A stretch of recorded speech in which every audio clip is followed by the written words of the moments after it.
Assalamualaikum warahmatullahi wabarakatuh. Shalom dan salam sejahtera untuk kita semua.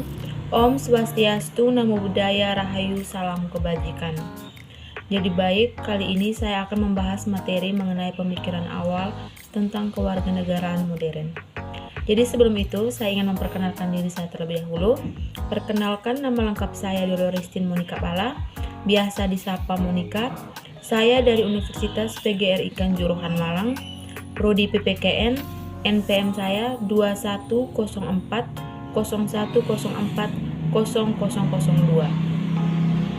Jadi, jika kita membahas tentang pemikiran awal kewarganegaraan modern, yang kita ketahui yaitu setelah tahun 1750, negara-negara seperti Inggris dan Prancis berinvestasi dalam pasukan besar dan angkatan laut yang sangat mahal untuk dipertahankan, sehingga pilihan untuk menyewa tentara bayaran menjadi kurang menarik. Penguasa yang menemukan pasukan di dalam negeri dan membebaskan pajak kepada warga negara untuk membayar pasukan ini. Jadi baik teman-teman, kita membahas tentang kewarganegaraan modern. Yang seperti kita ketahui, zaman modern itu awal munculnya sekitar 1700-an sampai 1800-an. Setelah 1750, negara-negara seperti Inggris dan Prancis berinvestasi dalam pasukan besar dan angkatan laut yang sangat mahal untuk dipertahankan, sehingga pilihan untuk menyewa tentara bayaran menjadi kurang menarik.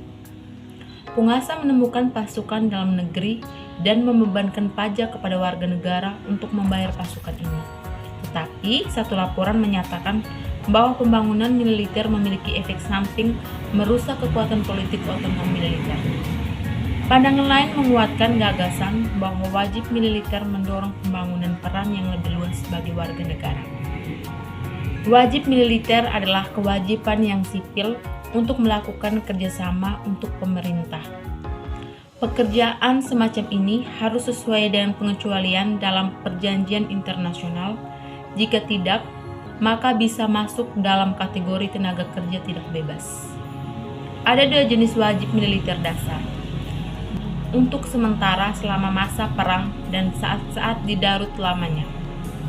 Seperti krisis ekonomi yang sangat parah atau kejadian alam yang luar biasa untuk memberikan layanan dasar kepada penduduk.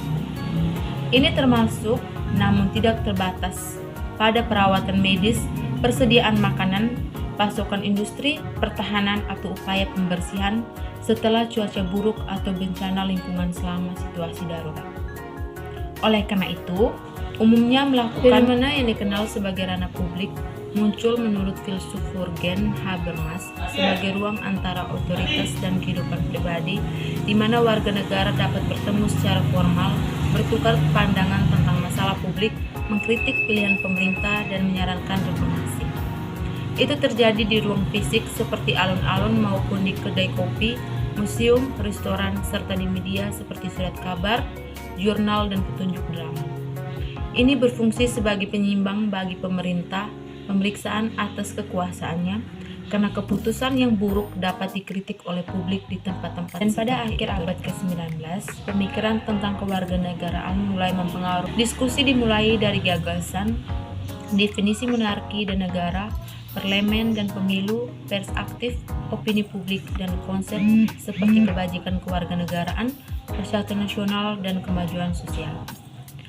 Kebajikan kewarganegaraan adalah memanen kebiasaan yang penting untuk keberhasilan komunitas.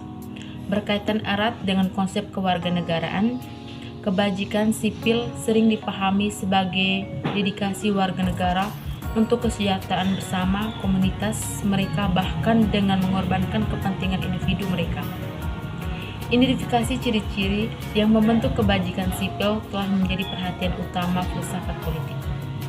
Istilah kesopanan mengacu pada perilaku antara orang dan kelompok yang sesuai dengan model sosial, yaitu sesuai dengan masyarakat sipil, sebagai landasan masyarakat dan hukum itu sendiri. Oleh sebab itu, kenapa pada zaman sekarang hal-hal itu masih sering kita lakukan di negara kita, bahkan di lingkungan sekitar kita. Mungkin materi itu cuma sampai di sini. Sekian dan terima kasih.